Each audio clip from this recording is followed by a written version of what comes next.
नमस्कार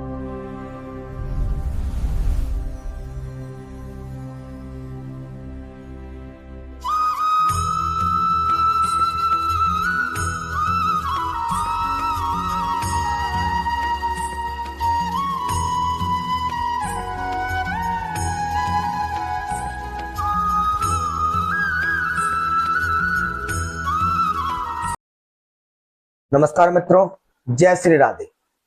मैं ज्योतिष आचार्य सतीश सब्याल आप सभी का स्वागत करता हूं अपने YouTube चैनल विजय मां जगती ज्योतिष केंद्र के माध्यम से।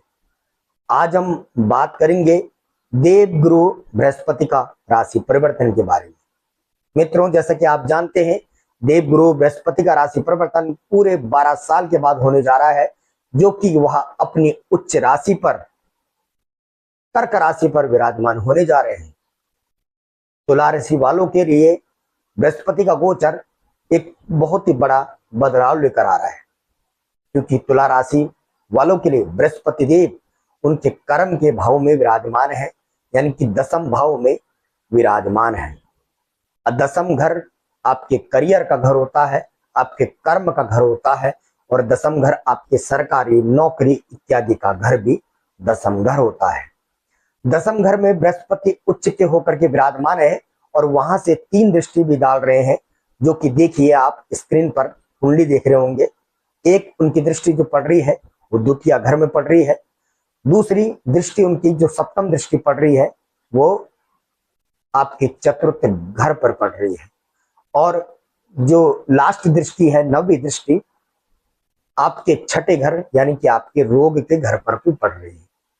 सबसे पहले बृहस्पति देव आपके कर्म के भाव में विराजमान है, तो आपको कर्म से लाभ, करियर से लाभ अवश्य होने वाला है।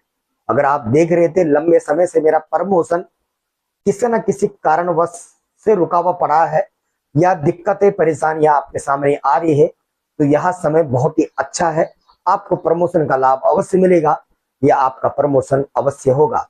आप जो चाह रहे थे आपकी मनोकामना अवश्य पूरी होगी। अभी तक आप ये देख रहे थे कि वृश्चिक तुला राशि वालों कि आपके खर्च में बढ़ोतरी ज्यादा हो रही थी, यानी कि व्यय खर्च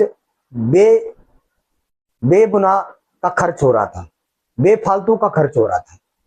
पर अब बृहस्पति देव को आने दीजिए, जो कि 2 जून 2000 बृहस्पति 2026 से आ जाएंगे, तो आप देखिएगा बृहस्पति की दृष्टि आपके द्वितीय घर पर पड़ेगी। द्वितीय घर आपके धन का घर होता है, आपके अकाउंट, आपके सेविंग्स का घर होता है, और द्वितीय घर आपके कुटुंब, वाणी, परिवार का घर भी माना जाता है। जब द्वितीय घर में देवगुरु बृहस्पति की दृष्टि पड़ेगी तो लाभ अवश्य होगा और आप सेविंग्स करेंगे, आपका डेबिट कम होगा, यानी कि खर्च कम होगा, और लाभ, इनकम के नए स्रोत खुलेंगे तो लाभ भी अवश्य होगा और सेविंग्स होगी। और जब तक बृहस्पति का गोचर आपकी राशि पर, आपकी राशि से 10वें घर पर रहेगा, जब तक बृहस्पति देव रहेंगे आपको लाभ ही लाभ अवश्य देंगे। चतुर्थ घर में दृष्टि पड़ रही है, आप किसी गाड़ी में डीलिंग करने वाले थे या किसी प्रॉपर्टी में इन्वेस्ट करने वाले थे, तो यह लाभ है। आने दीजिए 2 जून के बाद, देखिएगा आपको लाभ अवश्य होगा। अगर आप मकान बनाने की सोच रहे थे या मकान बनाने में दिक्कत आ रही थी, कहीं ना कहीं से लाभ नहीं हो पा रहा था या धन की कमी पड़ रही थी, तो देखिएगा इस बृहस्पति की गोचर से आपका मकान अवश्य बनेगा, आपको लाभ अवश्य होगा। माता जी के स्वास्थ्य में अगर थोड़ा खराबी चल रही थी या उतार चढ़ाव चल रहा था, तो आप देखेंगे धीरे धीरे आपकी माता जी के स्वास्थ्य में सुधार होने लगेगा।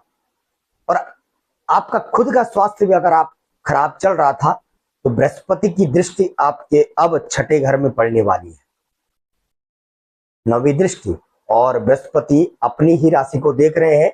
और छठा घर रोग प्रतिरोधक क्षमता का घर भी होता है, और ये कंपटीशन का घर भी होता है, पार्टनरशिप का घर भी छठा घर होता है, प्रतियोगिता परीक्षाओं का घर भी छठा घर होता है। तो छठे घर में बृहस्पति की दृष्टि पड़ रही है, तो कहीं ना कहीं आपके रोग प्रतिरोधक क्षमता को बढ़ा देगा। अगर आप किसी बीमारी से परेशान चल भी रहे थे, तो वह धीरे धीरे वह बीमारी खत्म हो जाएगी। अगर आप कोई भी परीक्षा की तैयारी कर रहे थे, पार्टिसिपेट करना चाह रहे थे, प्रतियोगिता परीक्षा दे रहे थे, अड़चने आ रही थी, रुकावटें आ रही थी, तो आप देखेंगे आपको लाभ अवश्य होने लगा है, क्योंकि कहीं ना कहीं बृहस्पति आपको लाभ अवश्य देने वाले हैं। अगर आपके किसी तरह का प्रॉपर्टी विवाद या कोर्ट केस, कानूनी कार्रवाई भी चल रही थी या लंबे समय से कोर्ट केस चल रहा था, तो इस बृहस्पति के गोचर से या धीरे धीरे सब खत्म हो जाएगा। बस आपको उपाय के तौर पर क्या करना है, आपको गुरुवार के दिन लक्ष्मी नारायण के मंदिर में जाना है और 3 केले चढ़ाने हैं। लक्ष्मी नारायण के मंदिर में जाना है और 3 केले चढ़ाने हैं और माथे पर केसर का तिलक अवश्य लगाना है। कैसे लगे आपको यह वीडियो पसंद आए तो लाइक अवश्य कीजिएगा, सब्सक्राइब करें चैनल को, बेल आइकन दबा दें ताकि हमारी आने वाली नोटिफिकेशन आपको प्राप्त हो सके।